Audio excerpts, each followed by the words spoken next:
If you were a kid growing up in the 1970s, you were part of something special. It was a time when life was slower, fun was simple, and childhood was, well, kind of wild. In this video, we're going to look at 10 things only 70s kids will remember, stuff that would totally confuse kids today. Let's dive into the list. Number 10, phones with cords, and one phone for the whole house. Back in the 70s, phones were attached to the wall, and so were we. No texting, no scrolling, no sneaky late-night TikToks under the blanket. You had to actually talk, and everyone in the house could hear you. Long cords stretched into the hallway for privacy, but it didn't help. If your sibling was waiting to use the phone, you were doomed. And if you messed up the rotary dial, you had to start over. Kids today would ask, "Where's the screen?" or "Why is this thing spinning?" But for us, hearing the phone ring was exciting. We didn't have caller ID, so you just picked it up and hoped for the best. Next on our list at number 9, Saturday morning cartoons, only once a week. Kids today have entire libraries of shows at their fingertips 24/7. But in the 70s, cartoons were sacred, and they only came on Saturday mornings. No streaming, no pause, no rewind. If you missed Bugs Bunny, that was it. You grabbed your cereal, parked in front of the TV in your PJs, and soaked up every second of Looney Tunes, Scooby Doo, and the Jetsons. Ask a kid today to wait an entire week for their favorite show. They'll think you're joking. But that wait made it more exciting, more special. We earned those laughs. Number 8, Tang, Tab, and Tupperware parties. Our drinks were weird, and we loved them. Tang was space orange juice made with powder and dreams. Tab was the original diet soda, and no one quite knew what was in it.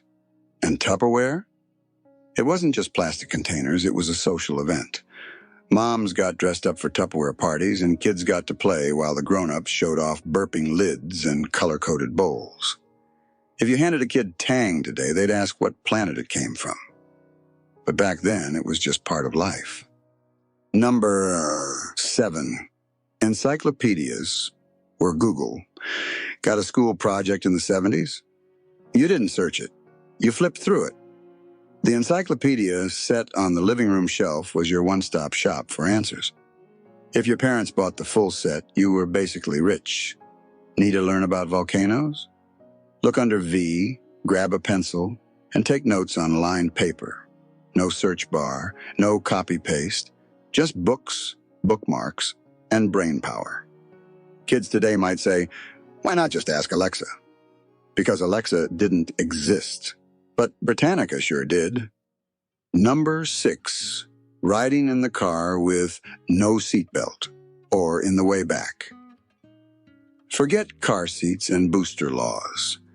In the 70s, kids bounced around in the back seat, or even better, in the way back of the station wagon.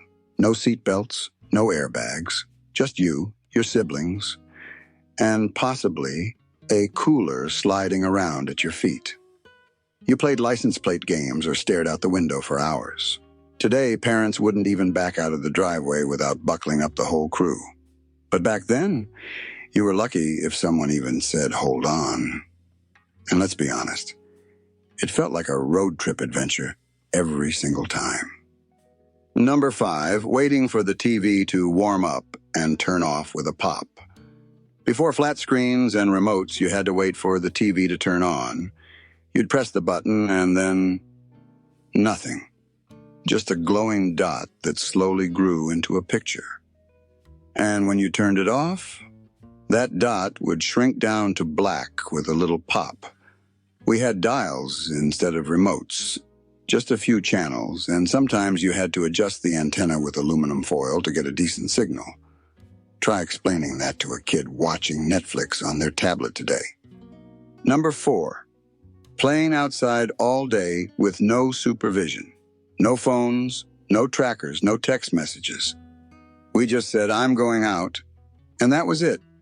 We rode bikes, climbed trees, made forts out of cardboard boxes, and came back only when the streetlights turned on. or when someone's mom started yelling. Kids today have scheduled playdates. We had entire unplanned adventures. You didn't need gear or apps, just sneakers, scraped knees, and maybe a popsicle from the corner store. Number 3. Record players, cassette tapes, and mixes made with love. Today's music lives in the cloud. Ours lived on shelves and inside our hearts. You had to be patient to hear your favorite song. You either bought the whole record or waited by the radio with a blank cassette ready to press record and hope the DJ didn't talk over it. You'd rewind with a pencil. You made mixtapes to say, "I like you," or "I'm sorry," or "This is just who I am." Music wasn't instant. It was an experience, and it was worth every second. Number 2. School supplies that would raise eyebrows today. Metal lunchboxes with cartoon characters. Giant pencils, trapper keepers, glue that smelled weird. Scissors that barely worked. And chalkboards everywhere. Some of us even had film strip projectors in class. The teacher would play a tape that said beep when it was time to switch the frame. And remember handwriting class? Or learning cursive with lined paper and sore fingers? Now schools have iPads. Back then we had pencil sharpeners bolted to the wall and a dream. Last, but not least, at number 1, just being bored and figuring it out. There were no smartphones, no social media, no YouTube rabbit holes. We got bored, and that was okay. That's when we created games, made up stories, explored outside, or just lay on the carpet staring at the ceiling fan. That boredom made us creative. It taught us patience. Today's kids say, "There's nothing to do," while surrounded by screens. We said the same thing, but somehow we did everything. You see, being a kid in the 70s wasn't about having the latest gadget or the fanciest clothes. It was about the moments, the kind that didn't seem like a big deal back then, but now they mean everything. It was about laughing with friends until the streetlights came on, riding your bike with the wind in your hair, watching the same cartoon every week and loving it like it was brand new. We didn't know it at the time, but we were building memories that would stay with us forever. The world has changed so much since then, but those simple joys, they still live inside us. And maybe that's the beauty of growing up in the 70s.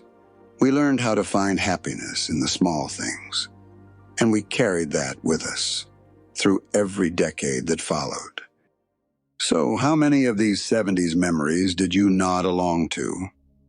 If you found yourself smiling or saying, "Oh, wow, I remember that," you're not alone. Being a 70s kid was special. It was real. It was fun in ways that don't need to be explained. Just remembered. Go ahead. Share this with a fellow 70s kid and see how many they remember too.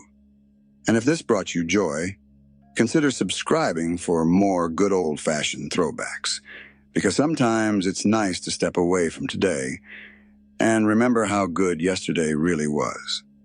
Thanks for watching. See you next time for another trip down memory lane.